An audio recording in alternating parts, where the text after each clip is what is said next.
আমি স্বপ্ন দেখেছি তোমাকে কোরবানি করছি। ফানজুর মাজা তারা, তোমার মতামত কি? পালাইয়া বাতি ফালমা তোমার সাদা যদি ইনশাআল্লাহ মিনাস সাবিরিন। আব্বা, আপনাকে যা আল্লাহ আদেশ করেছেন, নির্দেশ দিয়েছেন, তা আপনি বাস্তবায়ন করুন। ইনশাআল্লাহ আপনি আমাকে ধৈর্যশীলদের মধ্যে পাবেন।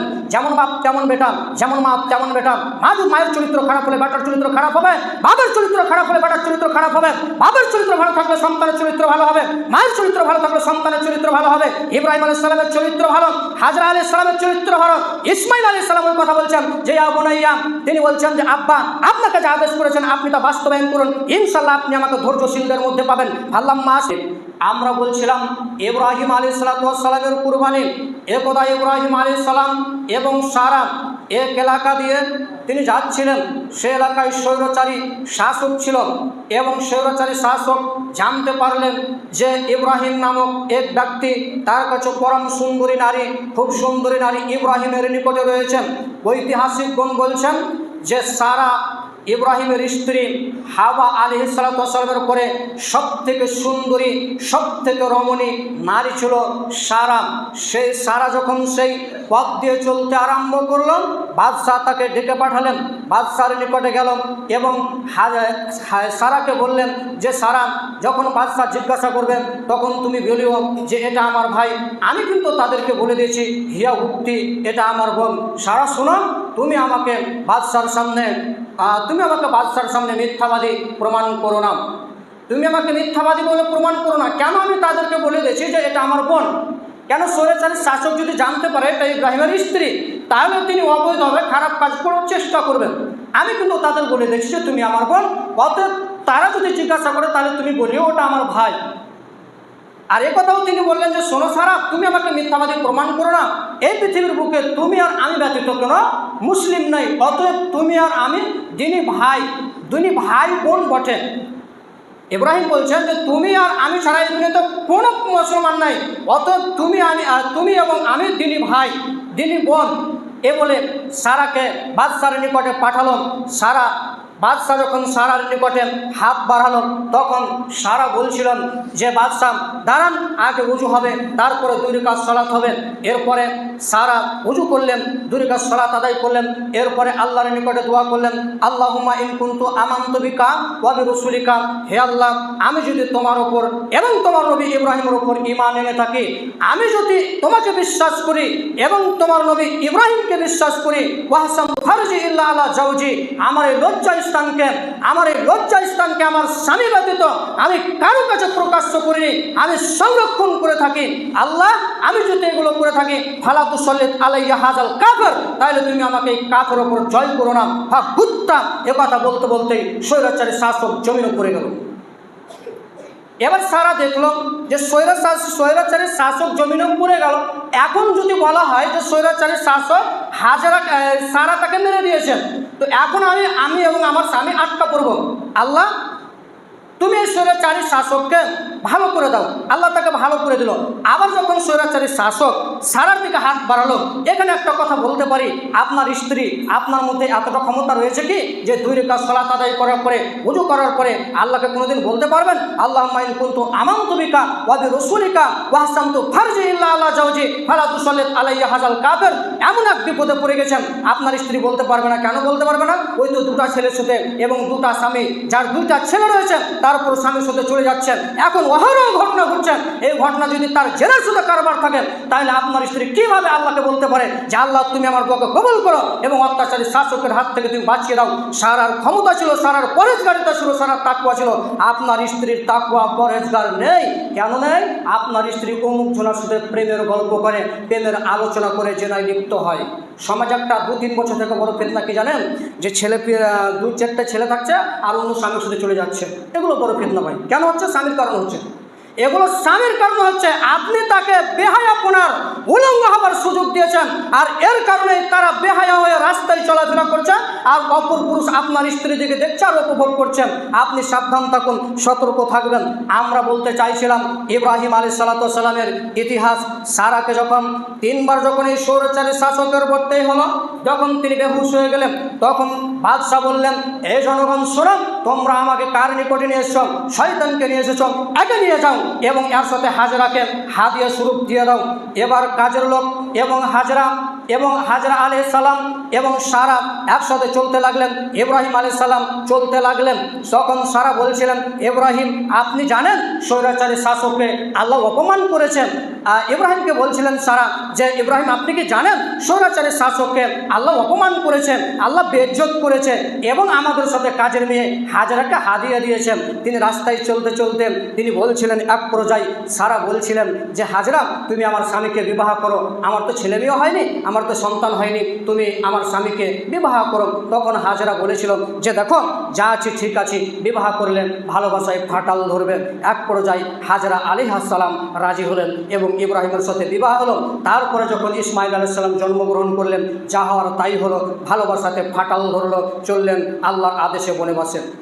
এবার হাজরা আলাইহিস সালামকে নিয়ে চললেন বনবাসে। আল্লাহর আদেশ হলো আপনার স্ত্রীকে রেখে আসতে হবে বনবাসে এক মরুভূমির প্রান্তে।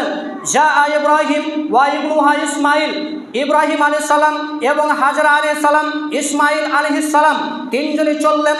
যা ইবনুহা ইসমাইল, সে সময় ইসমাইল আলাইহিস সালাম তার মায়ের দুধ পান করছিলেন। হালকা জমজমা ফি আলাল মসজিদে, মসজিদের উপরে জমজম পুকুরের উপরে অবস্থিত এক বিরাট গাছের উপরে ইসমাইল আলাইহিস সালাম এবং হাজরা আলাইহিস সালামকে রেখে দিলেন। এরপরে রেখে দেওয়ার পরে তিনি উল্টা ফিরছেন। তখন ইসমাইল আলাইহিস সালামের মাতা তার পিছন পিছন ছুটছেন। আইনা তাজাবু ইব্রাহিম, ইব্রাহিম তুমি আমাকে এই মরুভূমির প্রান্তে এমন এক ময়দানে এমন এক জঙ্গলে ছেড়ে চলে যাচ্ছ। আইনা তাজাবু ইব্রাহিম, ইব্রাহিম তুমি কোথায় চলে যাচ্ছ? আল্লাহ লাইসা ফিহি ইনসুনওয়ালা, আল্লাহ লাইসা ফি আলাইহি ইনসুনওয়ালা শাই, এমন এক জায়গায় রেখে যাচ্ছ না কোনো মানুষের সাহায্য আছে, না কোনো মানুষের উপকার পাওয়া যাবে।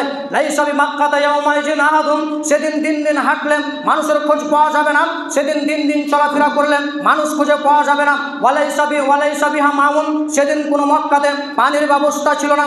এমন এক শহরে, এমন এক জঙ্গলে, এমন এক মরুভূমির প্রান্তে হাজরা আলাইহিস সালামকে রেখে চলে আসছেন। আর তিনি ইব্রাহিম আলাইহিস সালাম উল্টা ফিরছেন আর হাজরা পিছন পিছন বলছেন, আইনা তাজাবু ইব্রাহিম, ইব্রাহিম তুমি কোথায় চলে যাচ্ছ? আইনা তাজাবু ইব্রাহিম, ইব্রাহিম তুমি কোথায় চলে যাচ্ছ? বারবার বলছেন। ইব্রাহিম আলাইহিস সালাম কোনো কথা বলছেন না, কোনো কথা বলছেন না, তিনি উল্টা ফিরছেন। তাহলে কি ইব্রাহিম আলাইহিস সালাম হাজরার ওপর মায়া ছিল না, দয়া ছিল না? জি না, অঢল মায়া ছিল। 90 বছর পরে তার সন্তান ইসমাইলকে পেল। 90 বছর পরে তার সন্তানকে পাওয়ার পরে একজন পিতা তাকে রেখে আসতেছে বনে মাসে, তার তো দয়া থাকতে পারে না। হাজরা বারবার বলছেন, এই না তাজাবু ইব্রাহিম, ইব্রাহিম তুমি আমাকে জঙ্গলে এই মরুভূমির প্রান্তে রেখে কোথায় চলে যাচ্ছ? তখন হাজরা বলছেন যে নিরুপায় বলছেন যে আল্লাহকে কি আপনাকে এখানে, আমাকে কি আল্লাহ রাখতে বলেছেন? কালা নাম। তখন তিনি বললেন হ্যাঁ আমাকে রাখতে বলেছেন। তখন হাজরা বলছেন আচ্ছা ঠিক আছে, আমার কোনো অসুবিধা হবে না। তখন তিনি এক গিরিপথে পৌঁছে যে আল্লাহর দরবারে দোয়া করলেন, আল্লাহ রাব্বানা ইন্নী আসকানতু মিন যুরিয়াতি বিওয়াদিন গায়রি জি জরিন, আল্লাহ আমি আমার স্ত্রীকে এবং আত্মীয় স্বজনকে রেখে এলাম যেখানে দিন দিন হাঁটলে কোনো মানুষ পাওয়া যাবে না। যে কথাটা ইব্রাহিম আলাইহিস সালামের স্ত্রী হাজরা বলছিলেন, ওই কথাটা তিনি গিরির পথে এসেছেন কাবাঘরকে লক্ষ্য করে। সেখানে কিন্তু কাবাঘর তৈরি তখনও হয়নি, সেখানে কাবাঘর তখন তৈরি হয়নি। কাবাঘরের দিকে লক্ষ্য করে তিনি বলছেন, আল্লাহ আমার স্ত্রীকে রেখে এলাম এমন এক মরুভূমি প্রান্তে, তুমি তাকে লক্ষ্য রাখিও, তুমি তাকে দেখিও। এই ইব্রাহিম আলাইহিস সালাম চলে আসলেন। এবার তিনি বাইতুল মাকদেস থেকে আবার ইসমাইলকে কী করতে যাচ্ছেন? কুরবানি করতে এসেছেন। বাইতুল মাকদেস থেকে ইব্রাহিম আলাইহিস সালাম পায়ে হেঁটে 4 বার এসেছিলেন, যেটা জেরুজালেম ফিলিস্তিন, যেটা যুদ্ধ চলছে এখন, সেই জায়গা থেকে ইব্রাহিম আলাইহিস সালাম 4 বার এসেছিলেন। তার একবার এসেছিলেন তিনি যখন বাগদাদে ছিলেন, ব্যাবিলন শহরে ছিলেন, সেখানে স্বৈরাচারী শাসক তাকে যখন কষ্ট দিল তখন তিনি হিজরত করে আসলেন কোথায়? হিজরত করে আসলেন শামে। এবং শামে যখন দেখলেন যে দুর্ভিক্ষ দেখা দিল, খাদ্যর কমতি দেখা গেল, দুর্ভিক্ষ দেখা গেল, তখন তিনি সফর করলেন মিশরে। এই মিশরে এসে স্বৈরাচারী বাদশার সাথে কী হচ্ছেন? মোকাবিলা হচ্ছে, কথাবার্তা হচ্ছেন। এরপরে তিনি চলে আসে বাইতুল মাকদেস থেকে একবার রাখতে, আবার তিনি জেরুজালেম থেকে, ফিলিস্তিন থেকে, শাম থেকে আসছেন ইসমাইলকে কুরবানি করার জন্য। ওই কথাটা আল্লাহ সুবহানাহু ওয়া তাআলা কোরআন মাজিদে বলছেন, ফা রব্বি হাবলি মিনাস সলিহিন, আল্লাহর কাছে দোয়া করলো ইব্রাহিম যে আল্লাহ তুমি আমাকে একটি সুসন্তান দান করো। ফাবাশশারনাহু বিগুলামিন হালিম, অতএব আমি ইব্রাহিম আলাইহিস সালামকে সুসংবাদ, সন্তানের সুসংবাদ শুনিয়ে দিলাম, সন্তানের সুসংবাদ শুনিয়ে দিলাম। এরপরে উনি বলছেন, ফালাম্মা বালাগা মা হুসাইয়া, যখন ইসমাইল আলাইহিস সালাম দরহাল উপনীত হলো, যখন চলাফেরার উপনীত হলো, তখন তিনি স্বপ্ন দেখছেন যে ক্বালা ইয়া বুনাইয়া ইন্নী আরা ফিল মানামি আন্নী আযবাহুকা ফানজুর মাজা তারাম। তিনি স্বপ্ন দেখছেন যে আমি আমার সন্তানকে কুরবানি করছি। মানে আল্লাহ সুবহানাহু ওয়া তাআলা বলছেন যে হে ইব্রাহিম, তুমি তোমার সন্তান প্রিয় বস্তুকে কুরবানি দান করো। এখানে একটা কথা বলে রাখি, অনেক মুফাসসিরগণ বলতে পারে যে ইব্রাহিম আলাইহিস সালামকে বলা হয়েছিল যে তুমি তোমার প্রিয় বস্তু কুরবানি করো। ওখানে প্রিয় বস্তু বলা নেই, সরাসরি আল্লাহ সুবহানাহু ওয়া তাআলা বলছেন তুমি তোমার পুত্র ইসমাইলকে কুরবানি করো। আর মুহাদ্দিসগণ, আলোচকগণ বলছেন যে তুমি তোমার প্রিয় বস্তু ইব্রাহিম আলাইহিস সালাম প্রিয় বস্তু খুঁজে পাচ্ছে না, তাই তো তিনি 3 দিনে 300 উট কুরবানি করলো। একেবারে ভিত্তিহীন, একেবারে জাল, একেবারে বানাওয়াট কথা। আমরা বলতে চাইছিলাম ইসমাইল আলাইহিস সালাম যখন চলাফেরার উপনীত হলো তখন তিনি বাইতুল মাকদিস থেকে আসলেন এই মক্কাতে, এবং আসার পরে তিনি বলছেন যে ক্বালা ইয়া বুনাইয়া ইন্নী আরা ফিল মানামি আন্নী আযবাহুকা ফানজুর মাজা তারা। যেহেতু ইতিহাস লম্বা ছিল, ওখানে যে সাফা এবং মারওয়া, তিনি যখন পানির জন্য হাজরা কাতর হচ্ছিলেন, খুব পিপাসা লাগছিল, যখন পানির জন্য খুব প্রয়োজন মনে করেছিলেন, সে সময় তিনি সাফা পাহাড়ে উঠেছিলেন, দেখি কোন জায়গায় পানি কেউ পাওয়া যায় কিনা। সেখানে পানির সন্ধান মেলেনি। এবার তিনি মারওয়া পাহাড়ে চেপেছিলেন, মারওয়া পাহাড়ে কোনো পানি মেলেনি, আশপাশে মেলেনি, কোনো মানুষের আওয়াজ পাওয়া যায়নি। শাহ এমন একটি শব্দ এলো, এবং জিবরিল আলাইহিস সালাম বলছিলেন হাজরা, কোনো চিন্তা করবেন না, আপনাদের কোনো ক্ষতি হবে না, এই জায়গাতে কাবা ঘর তৈরি হবে, এই ঘরতে বাইতুল্লাহ তৈরি হবে। এটা ইব্রাহিম, এটা জিবরিল আলাইহিস সালাম বলে যাচ্ছেন হাজরা আলাইহিস সালামকে। হাজরা আলাইহিস সালামের কথা হচ্ছেন যে আপনি ঘাবড়াবেন না, আপনার কোনো ক্ষতি হবে না, এই জায়গাতে কাবা ঘর তৈরি হবে। তারপরে হাজরা বলছেন যে তার পায়ের গুতা বা পরের ডানাটা দিয়ে, ঐতিহাসিকগণ লিখছেন যে পরের ডানাতে হোক বা পায়ের গুতাতে হোক, জিবরিল আলাইহিস সালামের এই যে পায়ের গুতা বা ডানা দিয়ে যে পানি বেরিয়েছিলেন ওটা হচ্ছে জমজম পানি। হাজরা আলাইহিস সালাম সে পানিকে ঘিরে দিয়েছিলেন পাথর দিয়ে। সেই পানি যদি হাজরা না ঘেরতেন তাহলে একটা সারা পৃথিবীতে একটা নদী এবং একটি গঙ্গা তৈরি হতো। আল্লাহ সুবহানাহু ওয়া তাআলা রাসূল এভাবে বর্ণনা দিলেন। আমরা বলতে চাইছিলাম ইব্রাহিম আলাইহিস সালামের কুরবানি উনি বলছেন, তারপরে তার সন্তানের নিকটে এসে বলছেন যে ইন্নী আরা ফিল মানামি আন্নী আযবাহুকা ফানজুর মাজা তারা। হে আমার আদর সন্তান, আমি স্বপ্ন দেখেছি তোমাকে কুরবানি করছি, ফানজুর মাজা তারা, তোমার মতামত কি? ক্বালা ইয়া আবাতি ফাল মা তুমারু সাতাজিদুনি ইনশাআল্লাহু মিনাস সাবিরিন। আব্বা, আপনাকে যা আল্লাহ আদেশ করেছেন, নির্দেশ দিয়েছেন, তা আপনি বাস্তবায়ন করুন, ইনশাআল্লাহ আপনি আমাকে ধৈর্যশীলদের মধ্যে পাবেন। যেমন বাপ তেমন বেটা, যেমন মা তেমন বেটা। মায়ের চরিত্র খারাপ হলে বেটার চরিত্র খারাপ হবে, বাবার চরিত্র খারাপ হলে বেটার চরিত্র খারাপ হবে, বাবার চরিত্র ভালো থাকলে সন্তানের চরিত্র ভালো হবে, মায়ের চরিত্র ভালো থাকলে সন্তানের চরিত্র ভালো হবে। ইব্রাহিম আলাইহিস সালামের চরিত্র ভালো, হাজরা আলাইহিস সালামের চরিত্র ভালো।